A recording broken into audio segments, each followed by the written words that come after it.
next speaker, or our first speaker, works with founders, leaders, and growing organizations across Africa to help them identify their core, to identify what they stand for, how they think, and how they build sustainably. She is a business consultant, cultural strategist, and the lead strategist at CISA, where she helps people and businesses align vision, values, and structure before growth. Ladies and gentlemen, please help me welcome for our first voice session to speak on the clarity shift, finding your core before you build your year. Please welcome, with a round of applause, Nnankre Essien. Comprehend the lie you give. Tell me, where do I begin? Oh, hey, look at my hands up. Kimake be cherubim. Tabi said I feel alone. Lord, Timo, why you want to fish shobora? Your mercy, your goodness in my finger, and I feel it. Oh, I see it. Gratitude to say. I saw it, everything. Give me a say. Thank you.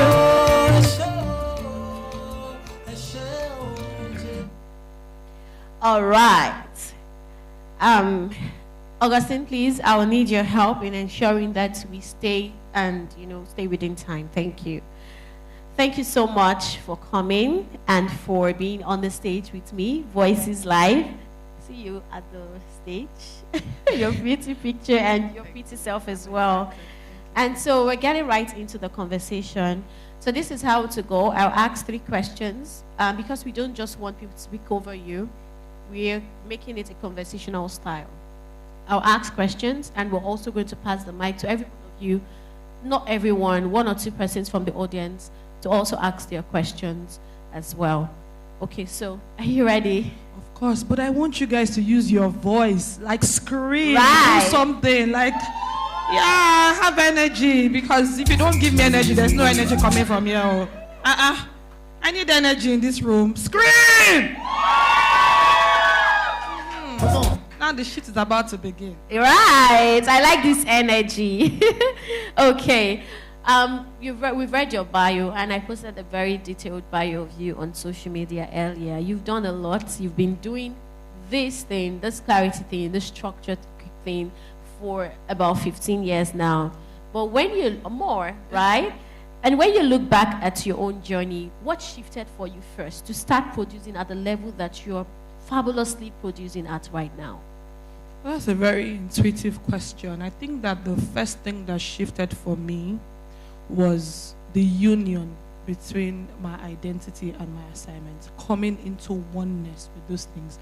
And to be honest, I'm not in the mood to speak grammar to you today. I want us to break it down in a way that makes sense. We're ready. So, when I began to understand the enormity of what I do, so I'm going to share a little bit of what I do, and that will give some perspective, right? My assignment comes from Romans 12 verse 2, where the Bible says that we shouldn't conform to the patterns of this world. And when I sat with the one who gave me the assignment to understand exactly what it... Can you guys hear me? All right. Are you paying attention? Okay. You know, when I sat with the one who gave me the assignment to find out what does this mean, right? It meant for me that a lot of nations, a lot of institutions, a lot of human beings have deviated from the original plan that was designed for them. And that means that they cannot build sustainable or long-lasting results.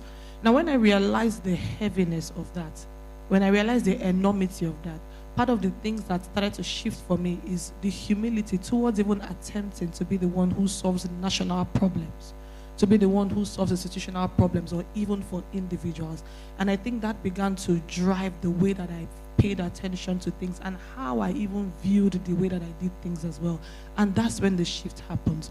Now, a lot of times you would find that you are focused more on identity and focused more on activities than identity, and that's when things do not happen much for you. But when you are paying attention to exactly what the definition of your assignment is and the weight of it, knowing fully well that one nation is deficient because you are not moving, or one individual is deficient and not able to provide results at the speed and at the level that they should be because you're not moving, you take your assignment more serious. So pretty much that's what shifted for me, and that's what defines the way that we do things around us. Yeah. Wow. This is such a grand opening. Please, a round of applause for her. All right.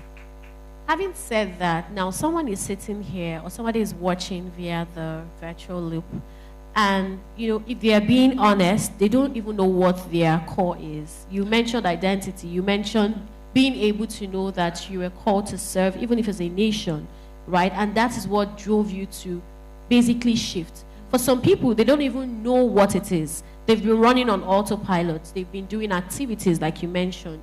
They are copying what has worked for other people, other formulas, other things, chasing trends. Where do they even start, basically? Okay, so I must start by saying that the answers you are looking for is in the silence that you are avoiding. And I'll say that again. The answers that you are seeking for in all of the events you attend, which is fantastic, by the way, is in the silence that you are running away from. As individuals, it is important that you are able to meditate on your journey. I'm using that I would liken that to Joseph, right? Joseph had a gift. The same dreams that took him to prison was the same dream that led him to the palace. But what was different? An understanding of the journey, meditation. So you could relate the prison season to the time when he quietened himself to actually understand the patterns that he needs to grow and become. So whilst we are attending, and I'll share with you how I figured out mine. I don't know how much time we have, but let me share. When I was about 16 years old, right, I had written down my goals and what I wanted to achieve, when I wanted to get married, my second degree, and all of that. Now, by the age of 24, if I'm being quite frank and honest, I'd achieved everything. So at that point, life did not actually make meaning anymore. Yeah, life didn't actually make, because I'd achieved everything. What was next? And I was such a high flyer. When I come to the office and they call me 007, I don't know what that movie is, but I heard it's a very good movie. I don't watch movies. But they used to call me 007 at the time. Like anything that was required to move the needle, I was in the forefront of it. But then when I get to my car, I will start to cry because I couldn't recognize myself anymore, right? I couldn't recognize myself. I didn't know what it was that was pushing me or driving me. I was just doing. And at that point, that particular point where I found myself crying was a very pivotal moment. Why? Because it will lead me into shifting, right? Into becoming one with who I was actually designed to be. Now, I figured also that two things were happening. And I'm saying this also so that you can recognize the power of pausing and identifying the patterns within a certain period. Because every experience, scripture says all things work together for our good. So there's no experience that is wasted. Understood? There's no experience that is wasted. So that caused me to pause and ask myself, what is actually going on? And nobody could answer the question for me. So I knew that I needed to go into a place of introspection. Therapy helped, but I went to the therapy very purposefully to know exactly what I was going there for. Now, something on the other side was also happening in my career. I was also consistently quarreling with my boss. Now, this is the boss who used to call me 007, but I was consistently quarreling. There was just something wrong. I realized that what was going on in his organization, what was written on the website, was way different from what was going on inside. And I couldn't place a finger on it, but I was quarreling with him because I knew that he had the responsibility to change things. I didn't know what that was. So what therapy did for me was to help me come into an understanding of what it was I was supposed to do. Let me share. My dad passed on when I was 10 years old, and I know that I was a very privileged child. I'm sorry. Very, very privileged. I grew up with the silver spoons, you see. But when my father died, there was no continuity. People said all sorts of good things about him. There was no continuity. So I, for some reason, took on that responsibility. I'm the seventh born out of 8 people, right? So I started to work at the age of 14, started to earn money, started to do all that stuff. So everything I was doing was on the motivation of pain, was on the motivation of duty and responsibility, not on the motivation of my core, okay? So when I went into therapy, I figured I had been angry with my dad for so long because I realized that there was no system of transference. We didn't pick up any of his values. We didn't understand any of his worldviews. So we couldn't continue what he had. And that's what I was seeing in my boss. Do you realize? And that's when I came to the understanding that, oh my God, if this is happening to this boss at this time, if he leaves this organization, there is no method of longevity or continuity. Now, it is not in the physical asset, because he had the physical assets, but there was no mindset, there was no conviction, there was no ideologies, there was no identification of the values that could be transferred as a baton to the next generation to allow things to continue. And that's when I realized the severity of my assignment. Now see, my dad's demise was what led me into working until I got tired. But an understanding and my oneness of why that was part of my purpose is what has led me to where I am right now. Does that make sense to anybody? Please use your voice, use your voice, use your voice. So one thing you must recognize is that along your journey, there's what I call the brag bank process, BRAG. There's many seeds that you can, many patterns. If I had time, or if I have time, I can share my entire life experience, and it will just be a book that we can write now. But in every life experience, in every session you attend, in every opportunity you find to gather, there is a pattern that you must pull out and identify, and that becomes your own DNA. That becomes your own core. So attending a session, journaling, setting your goals is not a foolhardy process. It is actually a process laced with intention, because you then understand the direction it is taking you to. Has that helped somebody? Awesome.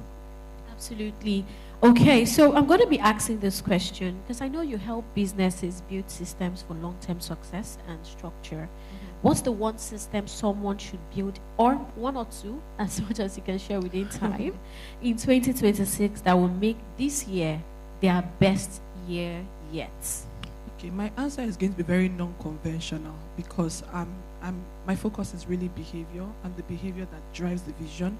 And I say this because as Africans, we don't have disadvantages, but we have a lot of things that does not present on the world stage. What do I mean by that? If I talk about the word productivity, for instance, as Africans with multiple languages and multiple ethnicities, we don't have root words or root meanings for those words. So we cannot produce. Do you see what I'm saying? We cannot produce at the level as we see our Western contemporaries. So it's even about time, and that's a challenge for you in terms of shifting to begin to think about African frameworks that align with our lived experiences. That being said, it means that if I find myself in an environment that has a vision, and I'm a part of that environment, what that means for me is that there has to be a processing system, right? A processing system that helps me to extract the behaviors required for me to deliver on that vision. What that does for me is that immediately it truncates my personal biases. It truncates my own direct integration into the environment, but focuses on what is required for that vision to move, for that vision to transcend. Do you see what I'm saying? And that's what will help us to begin to move or to shift or deviate from this place where we are. So one of the most important systems that I would say really is that we need to build a solid culture and behavioral intelligence system. Now, whilst that does not mean goals and structure and strategy and all the big words that you people use, the reason I say this is that for every environment to thrive, there must be the mindset, there must be the meaning, right? And there must be, like Tony Robbins would say, the mechanics required. In other words, there must be the environmental mix-up or the environmental mix that ensures that I know why I'm in an environment and helps me to extract the behaviors I need to succeed in that environment. Secondly, there must be meaning to what I do, because whilst goals and strategy is important, if you don't have the right behavioral capacity or behavioral intelligence, you will not succeed in that endeavor, no matter how fancy it looks, right? And the other thing is the mechanics, how we do what we do to keep producing results. So if there's any system that must be delivered, because truly the culture and behavioral intelligence system encompasses everything along the lines of people, processes, systems, and structure. But we must begin to rethink how we approach these things, because it's big grammar. Do Do you see what I'm saying? It's big grammar, and we must, demystify it in such a way that it can be carried out really as action plans, and everybody within the organization can begin to see and key into that particular aspect. So I would say cultural and intelligence business system is what you need to actually develop. Wow. You may not clap for me. Please. I don't like all of you. Please, you need to give our voice here the energy that she needs. Please, a round of applause again. Is that okay? Or should they shout more? Shout more. Oh. That's right. I've not heard that name in like 15 years. Okay, Augustine, please, I would like to take 1 or 2 questions from the audience for her, just so that we can make it as interactive as possible. So if you have a question for her on Kaito or anything, we've shared her bio, anything that you know that is within her niche, now is the time to ask. This is for builders and thinkers and people who are intentional about growth. So you are not permitted to write your question on a paper. You will stand. Whilst we are waiting for them to ask a question, let me just say something.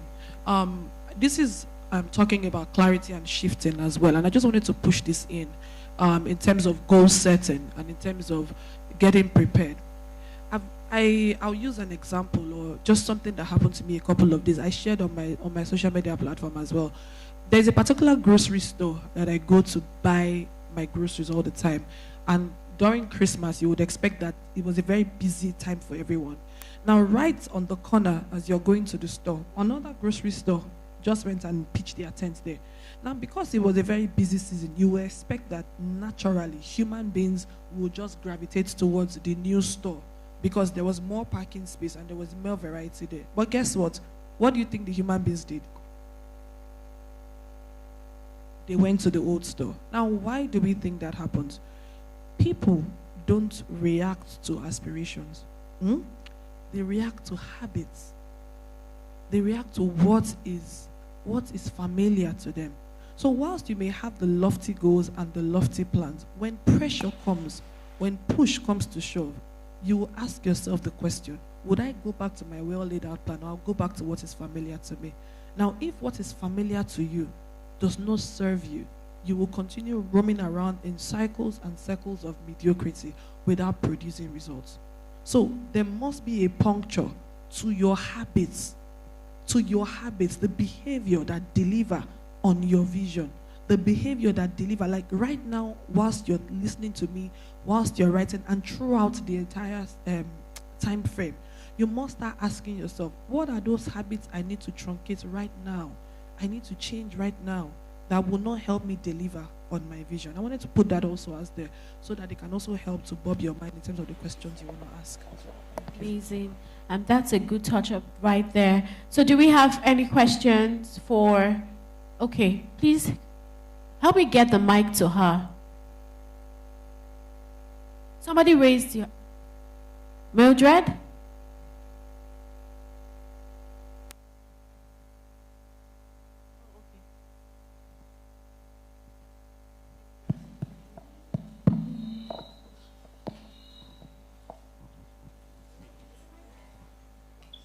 Sorry. Thank you. My name is Chuka, and I appreciate what you have done in creating yourself and recreating your identity that has brought you to where you are here today. There is a saying that culture will eat strategy for breakfast. Someone I know usually quotes that more often. So sometimes you are changing, you are processing, you are creating an identity to take up that vision in the environment where you find yourself.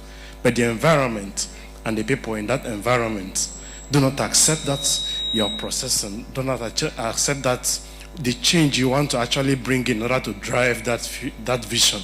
It's like you are owning the vision, and no, you shouldn't own this vision. We own this place and we should drive this place, right? So whatever you do and it becomes difficult for you to actually bring your identity or the behavior that you expect that should drive that vision, What do you do in such environment where where your processing for productivity is being resisted? Okay, thank you. That's a very brilliant question. Me, I do agree with culture is strategy for breakfast, just because I can say that. But I'm going to explain what I mean by that. Whilst I agree with Peter Joka's that quote, I always try to narrow general perceptions to our lived experiences, because we are the one experiencing it. We did not thrive in an environment where we went to the moon to go and figure out things. You see what I'm saying? We came out from a history, a journey. So we need to be very mindful of how we make these things our reality. So back to culture. In CISA, that's my company, we refer to culture as the behavior that brings the vision to life. Again, I'll say culture is what? The behavior that brings the vision to life. So if you look at that definition, it means that there are two aspects of that definition that will be key notes for us. One, there is a vision, a clearly defined vision. And two, there's a behavioral responsibility by everyone. Now, in your organization, you must see it as a child. When you give birth to a child, your first 9 months, you are taking care of the child, you are bathing the child and all of that. But as time progresses, it's important that, Chukuk, I hope you are listening, it's important that you begin to see that child as an entity. And ask yourself, for this child to fulfill its purpose or whatever it was designed for, what is the set of behavioral patterns or behavior required for this child to become? Again, like I said, what that does for us is that it processes what you bring in as your input. As individuals or as Nigerians, we have a lot of things that have affected our input. Our lived experiences, significant experiences, our mentors, what we have learned. We have all of those inputs. But as an organization, I need an output. That definition of culture creates a processor to ensure that it is only the behavior I need to see that delivers on the output that I want. That's the only thing that's going to be obvious in this space. That is what is going to drive the way we think, the way we solve problems, the way we deliver on our work, the way we have customer experience, the way people interact with our product. That is the way that if somebody comes with a problem, it is on the basis of that structure that we are able to make decisions, we are able to solve problems, we are able to teach, we are able to drive. That's how you drive behavioral change. That's how you drive cultural change. That's how you drive acceptance of what is going on. And also, in an environment, the people and the strongest archetypes are also very important within your environment. If you hire people based on sentiment or based on technical skills, and you don't pay attention to the values they bring or their behavioral patterns, then you'll be setting yourself up for trouble, you see. So there's so much that goes into why people do not accept. It's also in terms of you identifying the behavioral needs in that environment, particularly as it relates to the vision. It's also in you identifying how do we ensure that we teach it. So as a leader, I won't use what my mother taught me 10 years ago to solve a problem. I will solve it through the lens of my vision and my values. That's the way to inculcate behavior and to ensure that everybody within that environment is able to follow and buy into it. Do you understand? So that drives the concept of culture, and I hope that helps. Chokoka. Yes.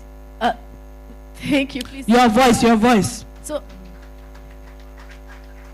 it's like they're just waking up because I'm seeing more hands, and we can just take only one more, please. Please, Success. Can you pass the mic to her? I'm so happy to be here today.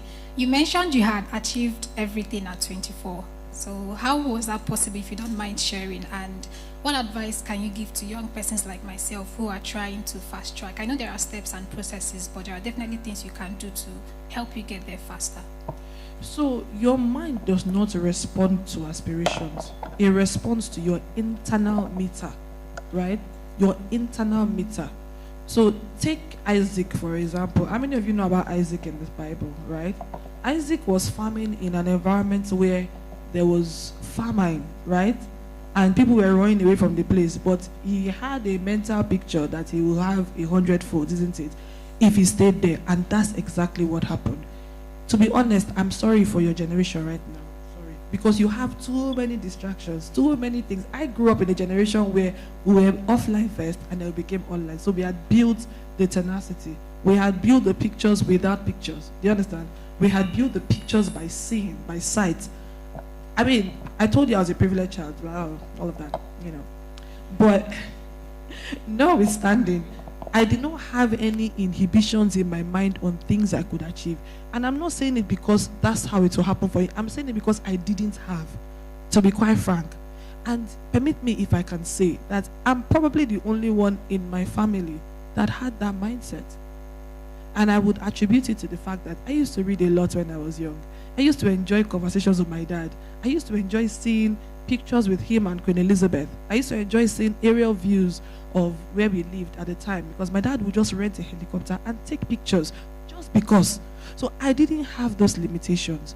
And the truth of the matter, like I said, your mind does not respond to aspirations. It responds to your internal meter, your internal direction, your internal rudder. So what is going on internally? Let me explain to you.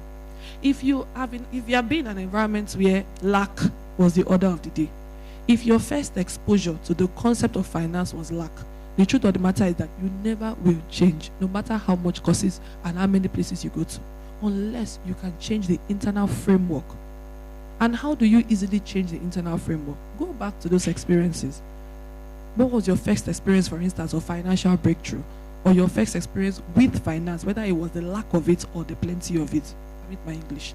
What was your first experience to, what are some of the aspirations you have to growth? What was your first experience to those things? When you go back to those experiences, you must see them for what they were, experiences.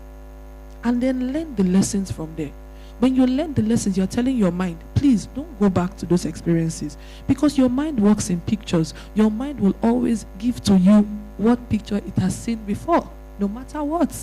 So if the pictures that you've had in your mind is the first experiences you've had, your mind will only give you an edited, nicer version of it. But if the version that is in your mind is not good enough, you're only going to 10x what is in your mind. Do you see what I'm saying? So you must go back to those experiences, learn the lessons from them, and tell your mind, oh my God, it was good when it lasted, but we've closed that chapter now. Now we can go on to bring in new experiences. I'm saying this because if you load your mind with new pictures and you haven't closed the loop on the other one, like scripture says, it will go back and bring 10 more legions. And this is what I'm saying. So you have to go learn those lessons. Let your mind know. We experienced it. There's nothing wrong with it. You see, I used to sell clothes in Ujo Legba. I experienced it. Nothing wrong with it. But I've learned the lesson. And what did I extract from it? I know how to see a problem and solve it with very non-traditional ways. That's the lesson I learned from that. So I closed that loop. Now when I close that loop, I want to now find out what is the truth, the true picture about those sort of experiences. You can leverage anything that speaks, that stands as truth for you. The Bible, which is timeless, books and authors, but be very careful. You must find out the entire truth about that. Now when you find out the entire truth, it means light has come for you in that place. You have seen light. There's no more darkness, isn't it? Now you must then become that light. In other words, that light changes your vocabulary, your internal work. It changes the things you say. So you don't import affirmations. Oh, I will be rich. I will be rich. No. You don't import affirmations. You have to become them. Because now you are changing the paradigm of your internal environment and you're replacing it with the truth that you have found concerning that environment. And before long, you begin to manifest it because it becomes a part of you. It becomes your internal structure. So regardless of the famine or the famine happening or the economic downturn, there is an internal rudder. So once you don't have internal alignment, there's just no way that your environment will bow to you. And guess what? Creation is waiting. It's waiting for my manifestation. Everything, the sun, the moon, the star. Let me give you one gist. There's a time in my life, 4 a.m. in the morning, I wake up and go to my balcony. All I do is look at the sky go from dusk to dawn. That's all I do. Guess what? I come out of that experience with at least 4 foolscap sheets of knowledge. Why? Because scripture tells me that there's a language that goes from different ends of the earth, and I understand it. So I say, oh, if there's something I need to know to train Stanford seed, can you just give it to me? And I write it down because there's a language there and the language is available to me and I understand it. Do you see what I'm saying? Because creation is waiting. So your first step is, there's darkness here. You learn the lessons, you close that loop, You find out the truth, you load that environment with the truth, you become the truth, and you manifest it. Simple and short. I hope you learned. Voice. Powerful. This is a full masterclass. You see what I'm saying? And this is what I thought about when we were curating this event. Practical things, and getting answers to your questions as well. That was such a powerful question and a brilliant answer to it. I think that's the right place to close. And just give us your final words as we wrap up this session. Okay, final words. See, the final words, I've said it time and time again. You must change your internal meter. Nigeria is an environment that we are totally economically focused, okay? So all our activities drive towards commercial leverage and growing, but there is your assignment, there is you that needs to be manifested, that needs to, build deep in alignment with your core so that you can produce at that level. Now, I'm not hiding from the fact that we need daily bread. I'll tell you, in my consulting practice, my focus is culture, but culture is still a very new learning environment for people. It takes a steep learning curve and a lot to go by. But what other skill do I have? Human resources. So I create toolkits, I create HR boxes, I create structure frameworks that can make me earn money so that I don't lose sight of my vision. Do you see what I'm saying? So I have the commercial part, but it's still feeding my purpose. It's still feeding my direction. It's still feeding my growth. I'm not doing either or, and I'm not leaving one to go to the other. That makes me feed, because people call us, we are 10 years, we don't know what's going on in our company is dying, we are feeling, but that's because they've only focused on the commercial part and not focused on the core, the assignments, who they are.